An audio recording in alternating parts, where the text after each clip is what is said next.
Hello friends, क्या हाल चाल। मैं आशा करता हूँ आप स्वस्थ होंगे, मस्त होंगे और शानदार तरीके से अपनी तैयारी में जुटे होंगे। तो फ्रेंड्स, आज मानव जनन ह्यूमन रिप्रोडक्शन से 20 महत्वपूर्ण प्रश्नों को लेकर आया हूँ जो आपके एग्जामिनेशन के लिए बहुत ही महत्वपूर्ण होने वाली है। तो फ्रेंड्स, आप इस वीडियो को अपने दोस्तों के पास भी शेयर ज़रूर करें और लाइक सब्सक्राइब करना ना भूलें। तो आइए, आज का पहला सवाल है, निषेचन क्या है। नर युग्मक एवं मादा युग्मक के आपसी संयोजन को निषेचन कहते हैं। तो आपका राइट आंसर हो जाएगा ऑप्शन नंबर सी। आगे बढ़ते हैं।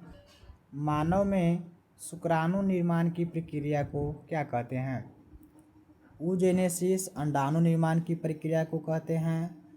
गैमेटोजेनेसिस युग्मक जनन या युग्मक निर्माण की प्रक्रिया को कहते हैं। स्पर्मेटोजेनेसिस शुक्राणु निर्माण की प्रक्रिया को कहते हैं। तो आपका राइट आंसर हो जाएगा ऑप्शन नंबर सी।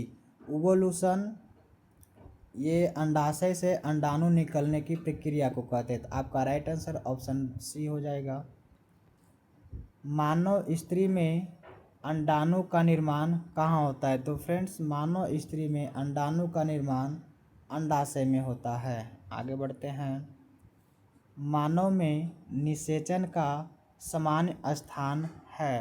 तो मानव में निषेचन की प्रक्रिया फैलोपियन नलिका की इनफंडिबुलम और एम्पुला के बीच के संधि में होती है। आगे बढ़ते हैं।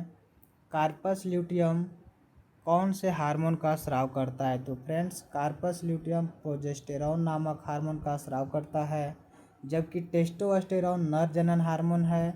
FSH एंड LH जो है ये पीयूष ग्रंथि द्वारा स्रावित होते हैं। तो आपका right answer option number B हो जाएगा।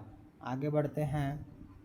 मानव शुक्राणु का ऊर्जा उत्पादन करने वाला भाग है। तो फ्रेंड्स, ऊर्जा का जो उत्पादन है वो माइटोकॉन्ड्रिया द्वारा होता है, जो शुक्राणु के मध्य भाग में पाए जाते हैं। तो आपका right answer option number B हो जाएगा।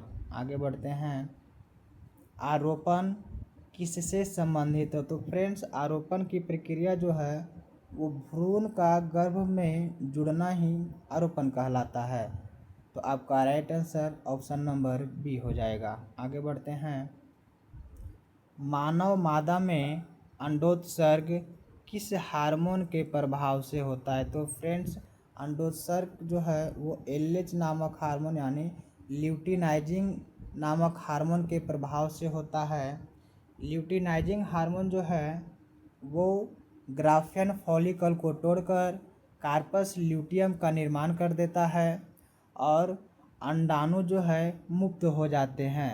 तो आपका राइट आंसर ऑप्शन बी हो जाएगा, LH। आगे बढ़ते हैं। मोरूला अवस्था किस प्रकार की होती है। तो फ्रेंड्स, मोरूला अवस्था जो है वो एक ठोस कोशिकीय गेंद के समान अवस्था होती है, जो 8 से 16 कोशिकाओं के बीच की अवस्था होती है और इसकी प्रत्येक कोशिकाओं को ब्लास्टोमियर्स कहते हैं। तो आपका राइट आंसर ऑप्शन बी हो जाएगा। आगे बढ़ते हैं। प्लासेंटा का मुख्य कार्य क्या है। फ्रेंड्स, गर्भ में जब शिशु पल रहा होता है तो उसके चारों ओर एक परत का निर्माण होता है जिसे प्लासेंटा कहते हैं, जो माता एवं भ्रूण के बीच पदार्थों के आदान प्रदान का कार्य करता है। तो आपका right answer option number C हो जाएंगे। आगे बढ़ते हैं। ब्लास्टोसिस्ट की बाहरी परत को क्या कहते हैं। तो फ्रेंड्स, ब्लास्टोसिस्ट की जो बाहरी परत है उसे ट्रोफोब्लास्ट कहते हैं। आगे बढ़ते हैं।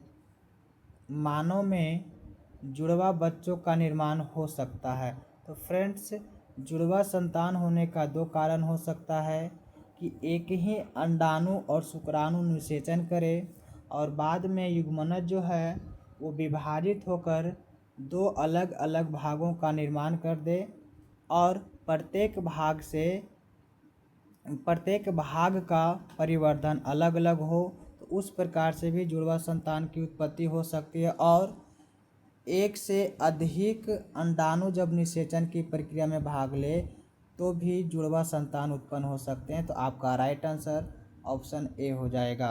आगे बढ़ते हैं, दूध निष्कासन में कौन सा हार्मोन सहायक होते? तो फ्रेंड्स, दुग्ध निष्कासन की प्रक्रिया में ऑक्सीटोसिन का महत्वपूर्ण योगदान होता है, जबकि प्रोलैक्टिन हार्मोन दूध निर्माण की प्रक्रिया में सहायक होते हैं। आगे बढ़ते हैं, मानव भ्रूण में अंग निर्माण किस अवस्था के बाद होता है? तो फ्रेंड्स, अंग निर्माण की जो प्रक्रिया है वो गैस्ट्रुला के बाद होती है।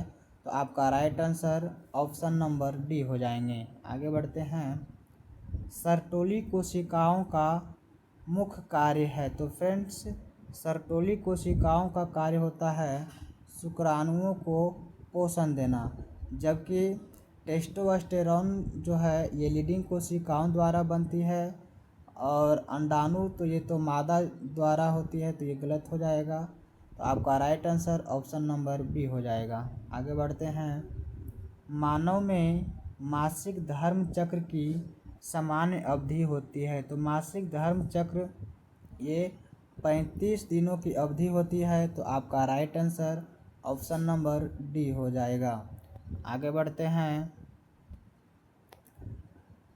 निम्नलिखित में से कौन सा पुरुष सहायक जनन ग्रंथि है? तो फ्रेंड्स, इसमें एक ही सहायक ग्रंथि आपको दिख रही होगी जो है प्रोस्टेट। तो आपका राइट आंसर हो जाएगा option number B, prostate gland. आगे बढ़ते हैं, एक्रोसोम में कौन सा एंजाइम पाए जाते हैं? तो फ्रेंड्स, एक्रोसोम में पाचक एंजाइम पाया जाता है जो अंडाणुओं की भित्तियों को तोड़ने का कार्य करता है। तो आपका राइट आंसर हो जाएगा पाचक एंजाइम ऑप्शन ए। आगे बढ़ते हैं, मानव मादा में अंडोत्सर्ग सामान्यतः मासिक चक्र के किस दिन होता है? तो मासिक चक्र की जो प्रक्रिया है उस मासिक चक्र के 14वें दिन अंडोत्सर्ग की प्रक्रिया संपन्न होती है। आगे बढ़ते हैं, मानव में निषेचित अंडाणु का प्रथम विभाजन क्या कहलाता है? तो फ्रेंड्स, प्रथम विभाजन जो है वो आपका विदलन या क्लीवेज कहलाता है। तो आपका राइट आंसर हो जाएगा बी। तो फ्रेंड्स, इस प्रकार से आपका ये सेशन समाप्त होता है, और आपके लिए एक प्रश्न लेकर के आया हूँ जिसका जवाब आप कमेंट में ज़रूर बताएं। मानव शुक्राणु में गुणसूत्रों की संख्या कितनी है? आप इस प्रश्न का जवाब कमेंट में ज़रूर दें। बाकी मिलते हैं आपसे अगली वीडियो में, तब तक के लिए धन्यवाद।